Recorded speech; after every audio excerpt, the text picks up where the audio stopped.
नमस्कार बच्चों, जय हिंद जय भारत। इस वीडियो में आपको हम समझाएंगे कक्षा 10 विषय गणित 2 अंक वाले महत्वपूर्ण प्रश्नों की सीरीज चल रही है। तो इस वीडियो में आप देखेंगे 61 यानी 61 से 70 तक प्रश्नों के सवालों के हल। वीडियो नंबर ये है 6। आप सबके मन में एक सवाल उठ रहा होगा कि सर बाकी की वीडियो कहाँ मिलेंगी। तो बाकी की वीडियो आपको मेरे ही यूट्यूब चैनल पर मिलेंगी, आप जाकर वहाँ से चेक कर सकते हैं। अब आप सोच रहे होंगे कि सर ये इंपॉर्टेंट क्वेश्चन आपको कैसे पता। तो आपको मैं बता दूँ, आप ये हमने रिसर्च की है, कई अनसॉल्व से निकाले हैं क्वेश्चन, 2-2 अंक वाले, 4-4 अंक वाले और 6-6 अंक वाले। अभी पढ़ रहे हैं 2-2 अंक वाले। बहुत जल्द आपके 4 अंक वाले क्वेश्चनों की वीडियो आएंगी, फिर आएंगी 6 अंक वाले क्वेश्चनों की वीडियो। ठीक है, मुझे उम्मीद है आपको जिस तरह ये वीडियो समझ में आ रही वैसे वो वीडियो भी समझ में आएंगी। ठीक है, तो चलते हैं क्वेश्चनों की शुरुआत करते हैं। ठीक है, अगर आपको यकीन नहीं है तो आप कोई भी पेपर उठा सकते हैं किसी भी साल का, पिछले 10 साल में से। तो आप उसमें से मैच करोगे 2 नंबर वाले सवाल, तो यही सवाल आपको मिलने वाले हैं। तो चलिए शुरू करते हैं सवाल नंबर 61। तो सवाल नंबर 61 है बच्चों हमारा, यदि अल्फा और बीटा समीकरण 2x² - 3x + 5 = 0 के मूल हों। मूल का मतलब x के 2 मान। ठीक है, तो x² into beta plus beta square into alpha का मान ज्ञात करो। बहुत सिंपल है, कैसे लगाओगे आओ देखते हैं। सबसे पहले जो समीकरण दे रखी है उसको नोट करते हैं। ठीक है, तो इसका तो गुणनखंड हो सकता है तो गुणनखंड कर लेंगे, जिनके गुणनखंड नहीं होते हैं उनको द्विघातीय सूत्र से हल करते हैं। इसका तो गुणनखंड हो जाएगा, कैसे होगा आओ देखते हैं। 2 की गुणा किससे करानी, 5 से, यानी 10 गुणा करो तो कितना है बच्चों 10, घटाओ तो कितना है बच्चों 3। ये तरीका आपको स्कूल में बताया गया होगा, ये हम शॉर्ट में करा रहे हैं क्योंकि 2 अंक वाले हैं। ज़्यादा डीपली समझाएंगे तो आप लोग कहोगे सर वीडियो बहुत लंबी हो जाती है। ठीक है, तो यहाँ पे क्या करेंगे, 5 दूनी 10 और 5 में से 2 जाएगा, बचेगा 3। ठीक है, डायरेक्ट करते हैं।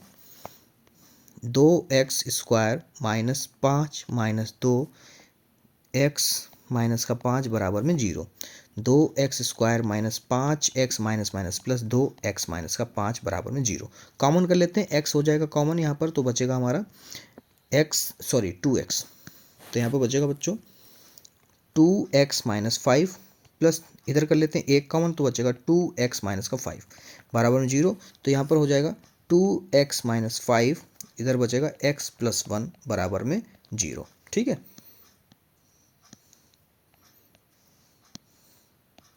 कुछ इस तरह से। ठीक है, अब इनके हमने आपको बताया था कि x के मान निकालने वही मूल होंगे हमारे। तो x के मान निकालने के लिए क्या करेंगे, 2x - 5 बराबर 0 रखेंगे, इधर भी रखेंगे x + 1 बराबर 0। ठीक है, ये 0 है बच्चों, 6 नहीं। ठीक है, 0 है। तो यहाँ पर 2x बराबर 5, x बराबर 1 आ गया 5/2। ये मान लेते हैं अल्फा बराबर 5/2। ठीक है, इसको कर लेते हैं x बराबर -1, तो ये हो गया बीटा बराबर आपका हो गया -1। चलो इसमें मान रख देते हैं, डायरेक्ट हल करते हैं, ख़त्म करते हैं इसको। ठीक है, क्योंकि 2 नंबर में है। तो मान निकालना है x² into beta plus beta into alpha. ठीक है, तो बीटा का मतलब 5/2 का स्क्वायर गुणे बीटा प्लस बीटा का स्क्वायर गुणे अल्फ़ा, 5 25, 2 दूनी 4 गुणा -1 प्लस ये माइनस माइनस प्लस हो जाएगा, 1 का 1 ही रहेगा, गुणे 5/2। ठीक है, आगे करते हैं। 25 एकम 25 माइनस का बटे में 4 प्लस 5 एकम 5/2। एलसीएम आ जाएगा हमारा 4, तो 4 यहाँ और 4 यहाँ, 4 से 4 कटा, 2 दूनी 4। ठीक है, माइनस का 25 का 25 रहेगा, 5 दूनी 10 हो जाएगा, तो आ जाएगा माइनस का 15/4। ये कटेगा नहीं तो यही उत्तर। ठीक है, तो इसका आंसर क्या आएगा, माइनस का 15/4। ओके बच्चों, ऐसे एग्जाम में चेक करेगा 2 नंबर पूरे देगा और आगे पेज खोल देगा। ठीक है, तो चलते हैं आगे के पेज पे, यानी क्वेश्चन नंबर 62 पे। क्वेश्चन नंबर 62 क्या है, बहुत इंटरेस्टिंग क्वेश्चन है। ठीक है, तो इसको देखते हैं क्या कह रहा है। मैदान में खड़ी एक कार 75 मीटर ऊंची मीनार से अवनमन कोण 30 पे देखी जाती। मान लो वो कार जो है ये है, ड्राइंग मेरी गंदी है। ठीक है, एक 75 मीटर ऊंची जो है मीनार है। ठीक है, ये मान लो इसकी ऊंचाई जो है, मान के लो 75 मीटर है, दे रखा हमको। अब इससे जो हम ऊपर खड़े होकर देख रहे हैं यहाँ पर, तो इसका कोण जो है वो कितने बन रहा है, 30 का। कितने बन रहा है बच्चों, 30 का। ये हो गया 30 अंश का। अब हमें क्या निकालना है, मीनार के आधार से कार की दूरी, ये निकालना है हमें। इसको मान लेते हैं ए, ये मानते हैं ए बी और सी, जिसको निकालना है उसको मान लिया एक्स। ये हो गया, देखो ये हो गया लंब, ये हो गया आधार। और लंब और आधार जिसमें होता है वो होता है टेन थीटा। तो यहाँ पे लिखेंगे समकोण त्रिभुज ए बी सी में टेन थीटा बराबर लंब बटे आधार। ठीक है, थीटा आपको दे रखा है, टेन थीटा है 30, 30 अंश बराबर लंब जो है 75 है, और आपका ये है एक्स। टेन 30 का मान होता है 1/√3 बराबर 75 बटा एक्स। एक्स की कंची गुणा कराएंगे तो हमारा हो जाएगा एक्स का एक्स हो जाएगा, 75 की गुणा √3 से कराएंगे, ये आ गया। ये लो भाई, इतना इजी था, पूरे 2 नंबर पक्के। ओके, ऐसे लिखोगे मज़ा आ जाएगा, एग्जाम में ऐसे नंबर देता चला जाएगा, कहेगा क्या कॉपी ली ही बच्चे ने, है ना। चलो अगला देखते हैं, क्वेश्चन नंबर 63। क्वेश्चन नंबर 63, हाँ इसको हल करते हैं सबसे आसान तरीके से। देखो भाई के किस मान के लिए k+9, 2k-1 और 2k+7 समांतर श्रेणी के, और भी कुछ है ना, नहीं 3 ही दिए, समांतर श्रेणी के क्रमागत पद हैं। तो यहाँ पर आपको बता दूं कि यहाँ पे लिखोगे क्रमागत पद का मतलब आप जानते हो, तो यहाँ पे लिखेंगे AP के क्रमागत पद। तो ये हो जाएगा A1, A2, A3। तो यहाँ पर A1 जो है वो आपको दिया है k+9, A2 जो है वो आपको दिया है 2k-1 और A3 दिया है 2k+7। ठीक है, ऐसे आपको 3 पद दे रखे हैं, आगे होंगे। ठीक है, तो अब हमें निकालना k का मान। k का मान निकालने के लिए क्या करेंगे, D1 बराबर D2 करेंगे, सार्वधातुक 1 और सार्वधातुक 2 को बराबर कर देंगे, हमें k का मान मिल जाएगा। ठीक है, चलो करते हैं। तो यहाँ पर D1 का मतलब होता है कि A2 में से A1 घटा दो, D2 का मतलब होता है A3 में से A2 घटा दो। यह आपने कक्षा 10 में यूनिट नंबर 5 में पढ़ा है। ठीक है, जिसका नाम है समांतर श्रेणी। नहीं पढ़ा तो फिर से एक बार कहूँगा, जाकर पढ़ लो, कुछ नहीं बिगड़ा, अभी बहुत टाइम है। ठीक है, तो A2 जो है वो आपका है 2k-1, A1 जो है वो आपका है k+9 बराबर A3 जो है वो आपका है 2k+7 और A1 जो है वो A2 जो है वो है आपका 2k-1। चलो इसको हल करते हैं। तो 2k-1, ये माइनस के अंदर गुणा हो, चिन्ह बदल जाएंगे, बदल गए। ठीक है, 2k+7 इसके चिन्ह बदल जाएंगे, 2k+1। ठीक है, अब क्या करते हैं, सारे के एक तरफ लेते हैं। पहले 2 के में से एक के जाएगा तो बचेगा खाली के, ये जुड़ जाएंगे, माइनस माइनस जुड़ जाएंगे, निशान रहेगा माइनस का। इधर देखते हैं, 2k से 2k कट गया, 7 और 1 8, के बराबर 8, और जो माइनस का 10 है उधर जाएगा, प्लस का 10 हो जाएगा, तो आपका आएगा के बराबर 18। बिल्कुल सही उत्तर, पूरे के पूरे 2 नंबर देगा, मज़ा आ जाएगा आपको, मक्खन की तरह 2 नंबर मिलने हैं ना। अगर मेरी सारी वीडियो आप देख रहे हैं तो आपको अंदाज़ा हो गया होगा कि कितने इजी क्वेश्चन आते हैं किस तरह से, बस आपको एक बार देखने पड़ेंगे बस। ठीक है, और अगर आप लगा भी रहे हो क्वेश्चन को साथ साथ, या स्क्रीनशॉट खींच रहे हो या ले रहे हो तो मज़ा ही आ जाएगा आपको, है ना। चलो आगे देखते हैं, क्वेश्चन नंबर 64। बहुत इंटरेस्टिंग प्रायिकता का सवाल है। क्या कह रहा है, अच्छे प्रकार से फेंटे, यहाँ पे लिखा होगा क्या होगा, फेंटे, ये गलती हो गई लिखते समय, है फेंटे हुए ताश के 52 पत्तों में से एक पत्ता निकाला जाता है। ठीक है, 52 पत्तों में से एक पत्ता निकाला जा रहा है, और उसमें कह रहे हैं जो निकाला हुआ पत्ता है उसमें राजा होने की क्या प्रायिकता है। तो आपको मैं बता दूं कि 52 पत्ते, एक गड्डी में कुल 52 पत्ते होते हैं, और राजा के पत्ते होते हैं 4। एक होता है ईंट का, एक होता है बेगम का, एक हो सॉरी माफ़ करिए, बेगम नहीं, ज़्यादा गड्डी नहीं खेली हमने ऐसा कोई शौक नहीं है। तो आपको बता दूं, एक होता है ईंट का, दूसरा होता है फूल का यानी चिड़ी का, और तीसरा होता है ईंट का, और चौथा होता है हुकुम का। तो 4 पत्ते होते हैं टोटल एक गड्डी में राजा के, अब कुल पत्ते होते हैं 52। तो सूत्र लगाते हैं डायरेक्ट। ठीक है, तो यहाँ पे लिखेंगे राजा आने की प्रायिकता बराबर प्रायिकता को लिखते हैं पी ई से, ठीक है, बराबर सूत्र होता है इसका संभव परिणाम बटे कुल परिणाम। आपको बता दूं संभव परिणाम कुल 4 हैं, क्योंकि पूरी गड्डी में 4 बादशाह हैं, यानी राजा कितने, सिर्फ 4। और टोटल पत्ते कितने हैं, 52। काट दो, ये कट गया, 4 एकम 4, 4 एकम 4, 4 तियां 12, ये आ गया 1/13। ये आंसर आपका, ठीक है। लो, इतने इजी आते हैं 2 नंबर में, पूरे 2 नंबर देगा, मजा आ जाएगा आपको, ठीक है। 65वां है, कह रहा है, माफ करिए, हाँ जुकाम हो गया, रात में बना रहे हैं, ठंड बहुत है इधर। बच्चों लाइक कर दो वीडियो को, तो जुकाम भी हो कर लिया। समीकरण x² - 7x + 12 बराबर 0 दिया है के मूलों के व्युत्क्रमों का योग ज्ञात करो। कितने इजी सवाल आ रहे हैं, ये तो सवाल हम पीछे बता चुके हैं, बस समीकरण बदली खाली। चलो अभी हम लगा देते हैं, ख़त्म करते हैं। यहाँ पे लिखेंगे x² - 7x + 12 बराबर 0। गुणा करो तो कितना है, 12, और उन्हीं नंबरों को जोड़ो तो कितना है, 7। तो यहाँ पर हो जाएगा 4 तियां 12 और 4 3 7, ठीक है। तो x² - 4 + 3 x + 12 बराबर 0, ठीक है बच्चों। गुणा कर लो माइनस की, -4x + 3, सॉरी माइनस का हो जाएगा, माइनस गुणा हो रही है, 3x + का 12 बराबर 0। फिर x कामन कर लो, यहाँ बचा x - का 4, इधर का 3 कामन कर लो, ये हो गया x - का 4 बराबर में 0। फिर x - 3 लिख लो और फिर x - का 4 लिख लो बराबर में 0। x के मान निकालने तो उसके लिए कर लो x - 3 बराबर 0, x - 4 बराबर में 0, x बराबर 3 और x बराबर 4।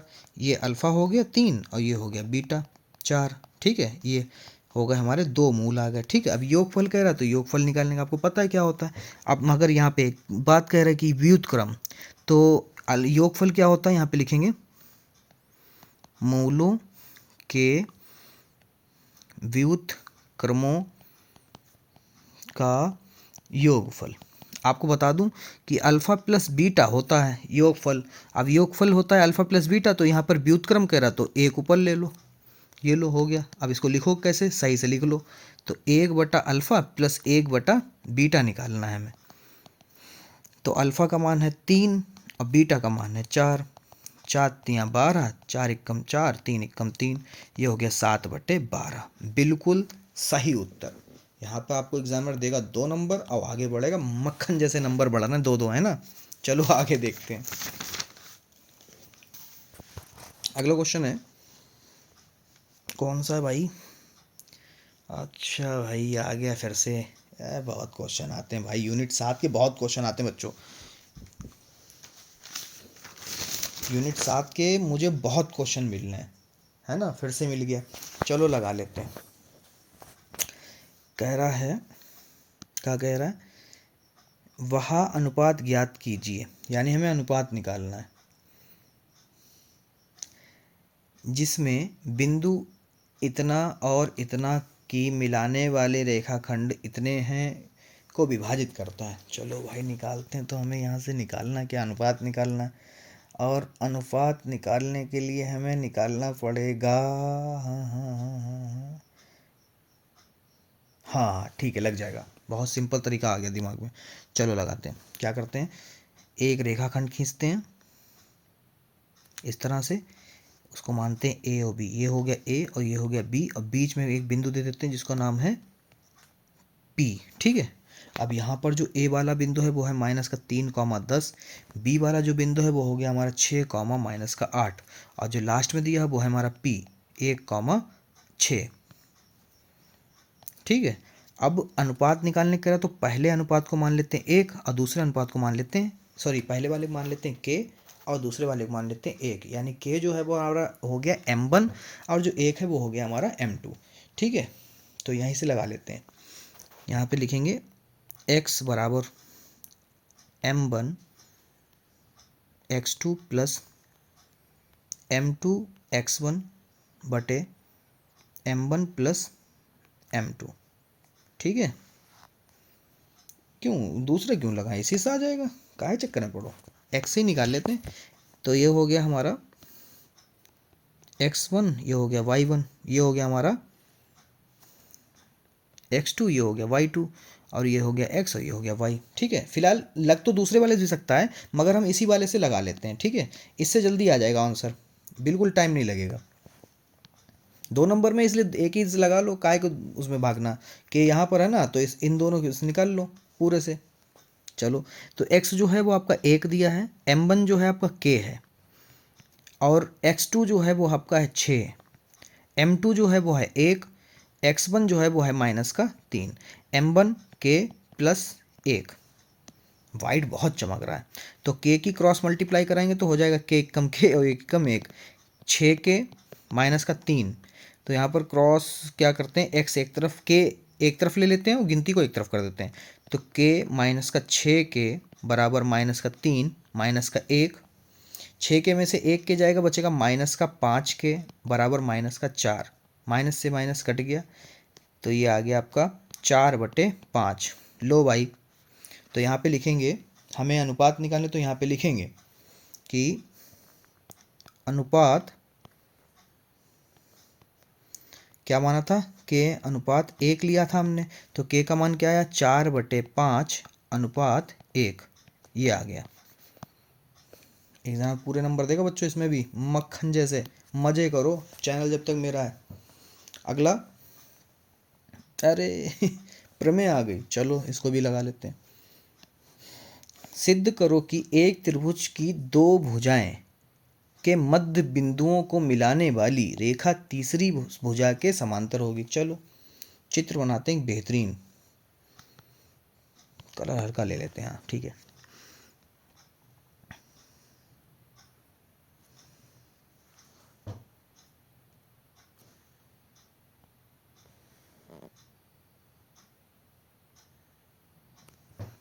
ये बन गया ABC, ये हो गया हमारे त्रिभुज के नाम। इन दोनों रेखाओं को मिलाने वाले एक डालते हैं मध्य बिंदु, इसको ले लेते हैं P और दूसरे को मान लेते हैं Q। हमें प्रूफ करना है कि ये वाली रेखा जो है इसके समांतर है। ठीक है, चलो लगाते हैं भाई। यहाँ पे लिखते हैं त्रिभुज ABC में जो है AB जो रेखा वो किसके बराबर है, PB के, सॉरी AB बटा PB बराबर जो AQ रेखा वो है QC के। तो यहाँ पे लिखेंगे AQ बटा QC, और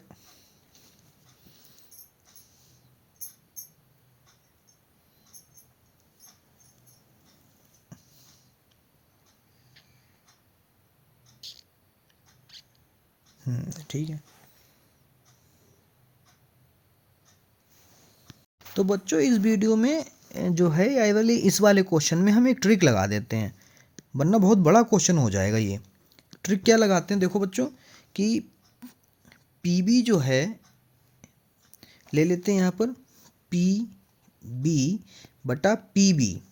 ठीक है, तो PB से PB कट जाएगा तो AB बटा आ जाएगा PB बराबर 1। समीकरण नंबर 1 मानते हैं। ध्यान से देखते रहना, अब गलत नहीं है तरीका, सही है तरीका। ठीक है, मैंने चेक कर लिया। तो यहाँ पर लिखेंगे फिर दूसरी बार में कि भैया जो है इधर के लिए ले लो। अब तो इधर के लिए क्या है, AQ बटा QC। अब क्या है, जब इधर 2 बार इसको लिया तो इधर 2 बार इसको ले लो, QC बटा QC कट गया, तो आगे AQ बटे QC बराबर 1। समीकरण नंबर 2, अब क्या करो, समीकरण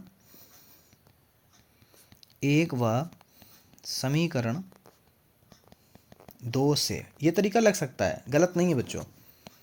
ठीक है, इसमें क्या करेंगे, जो एक जैसा है उसको छोड़ दो, तो यहाँ पर आ गया AB बटा PB। एक दोनों जगह है, एक को छोड़ देना है, AQ बटा QC। अब ये जब होगा तो क्या होगा, जब ये दोनों रेखाएं आपस में बराबर आ गई, ये वाली लाइन जब है इस लाइन के बराबर आ गई, तो इसके समांतर जो भी होगा वो बराबर ही समांतर होगा। तो PQ जो है समांतर हो गया है, पैरेलल हो गया है BC के। यही प्रूफ करना था, ये हो गया प्रूफ्ड।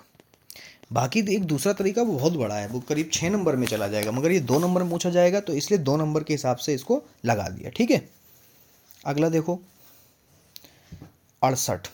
यानी क्वेश्चन नंबर 68। आहा मज़ेदार। क्या कह रहा है?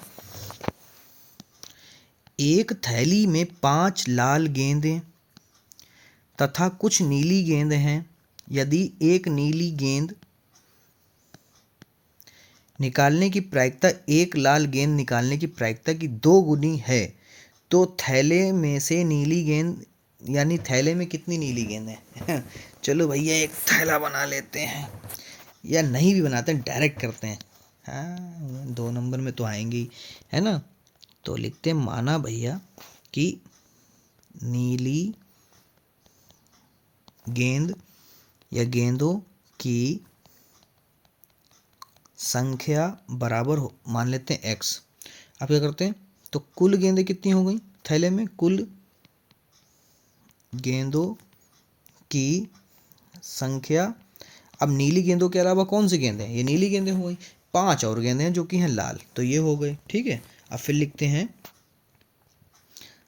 लाल गेंद निकालने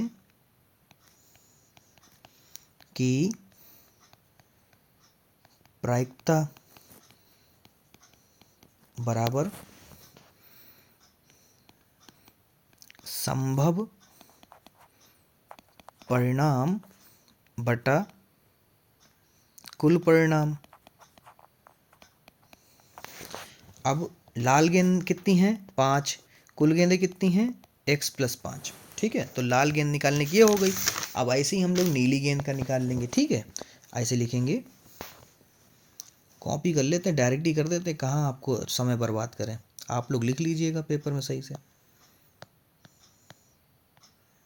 ठीक है, देखो कैसे हम इरेज करते हैं। ठीक है, बस यहाँ पे क्या करना है, नीली कर देना है। ओके, ये लो। तो यहाँ पर खाली नीली गेंदें हमें पता नहीं है, ये चेंज हो जाएगा हमारा। नीली गेंदें कितनी हैं हमें पता ही नहीं है, नीली गेंदें हैं x। ठीक है, संभव परिणाम हो गया x, और यहाँ पर x + 5 ही रहे, क्योंकि टोटल गेंदें हमें x + 5 हैं हमारे थैले में। ठीक है, x + 5 मतलब मान लो कि नीली गेंदें और 5 लाल गेंदें, ये वाली होती कुल परिणाम।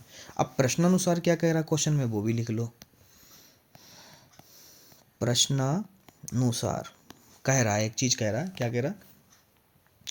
कह रहा है कि जो लाल गेंदें निकालने की प्रायिकता है वो 2 गुनी कर दो। तो यहाँ पर हो जाएगी लाल गेंदों वाली प्रायिकता में 2 से गुणा कर दो। ठीक है, और तब निकलेंगी नीली गेंदों की प्रायिकता बराबर आएगा। ठीक है, ऐसे क्वेश्चन में कह रहा था, मैं अपने पास से कुछ भी नहीं कर रहा हूँ बच्चों, क्वेश्चन में था ये। क्वेश्चन में कह रहा 2 गुनी लाल गेंद निकालने की संख्या के बराबर होगा नीली गेंद निकालने की प्रायिकता। ठीक है, तो 2 से गुणा कर दी लाल गेंद निकालने की प्रायिकता में। फिर उसके बाद में गुणा करेंगे तो हो जाएगा 2 पंजे 10 बटा x + 5 बराबर x बटा x + 5। बटे से बटा कट जाता, आपको पता है, तो x बराबर क्या आ गया 10। लो 2 नंबर में सबसे अच्छे तरीके से लगा दिया मैंने।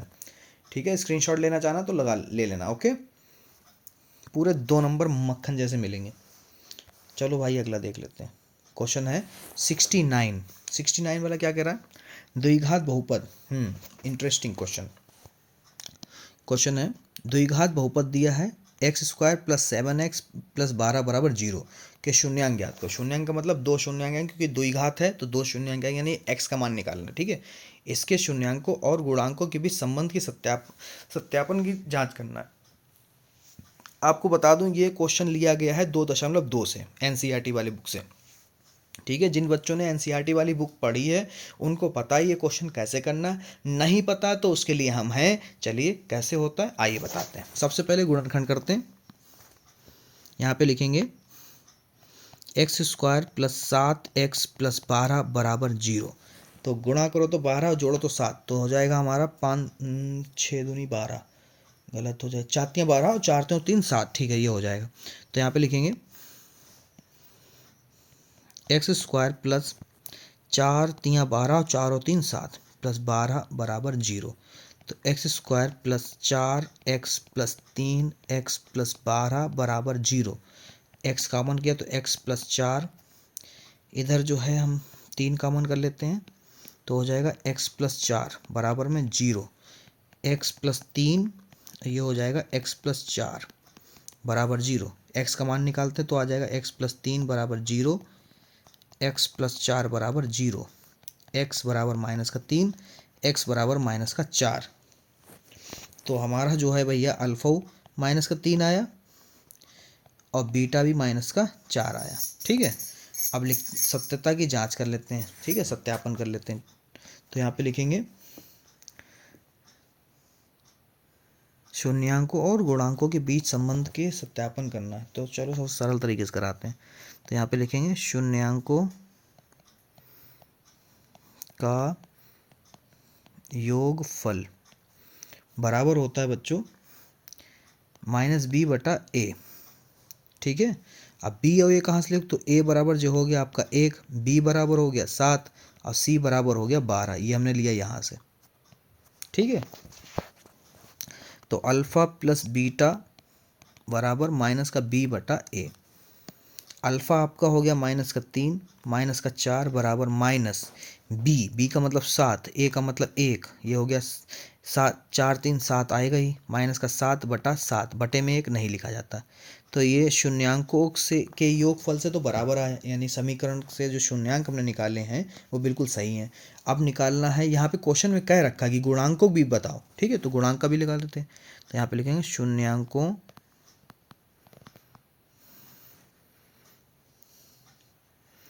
का गुणनफल होता है हमारा c/a।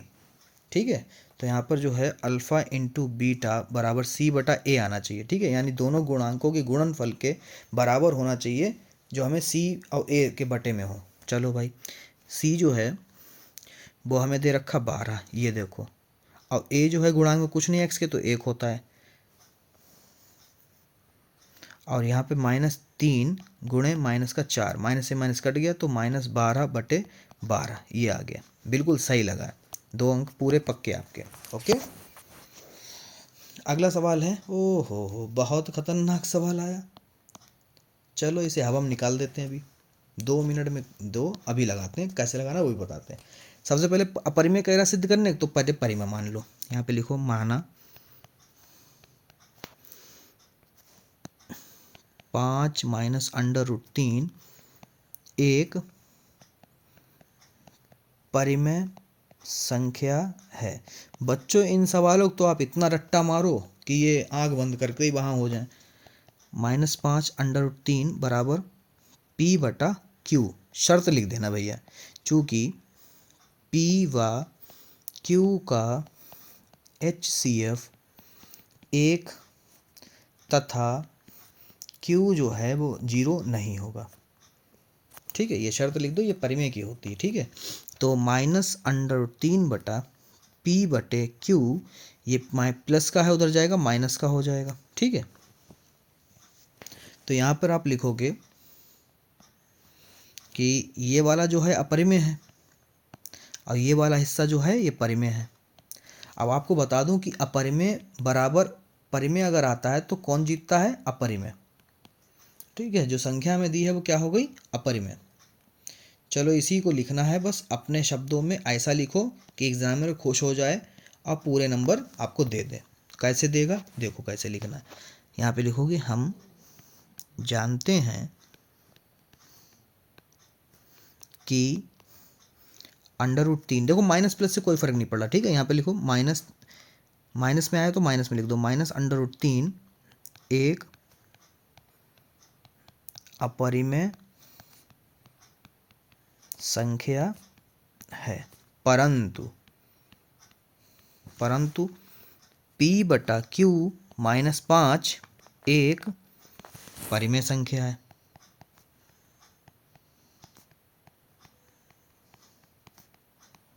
ठीक है, तो एक परिमेय और एक अपरिमेय दोनों बराबर रखोगे तो हमेशा क्या हो जाएगी, वो पूरी संख्या अपरिमेय हो जाएगी। ठीक है, तो यही हो गया यहाँ पर। तो यहाँ पे लिखोगे अतः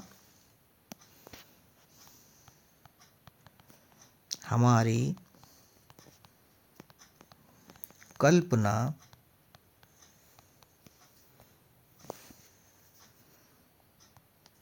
विरोधाभास प्रकट हुई, इसलिए 5 -√3 एक परिमेय संख्या होगी। ठीक है, ये आपका हो गया क्वेश्चन। देखो कितना छोटा प्यारा सा, 2 नंबर पूरे पक्के मक्खन जैसे। ठीक है, तो बहुत जल्द मिलते हैं अगली वीडियो में। नमस्कार, धन्यवाद वीडियो देखने के लिए। जय हिंद, जय भारत। हाँ, एक मिनट काटना मत बच्चों, वीडियो मत काटना बच्चों। अगर वीडियो लाइक नहीं करो तो लाइक कर दो, लाइकें बहुत कम आ रही हैं। ठीक है, और चैनल को अभी सब्सक्राइब कर लो, क्योंकि ऐसे ही बहुत सारे इंपॉर्टेंट टॉपिक्स आपको मिलने वाले हैं इसी चैनल पर। ठीक है, नमस्कार, जय हिंद, जय भारत।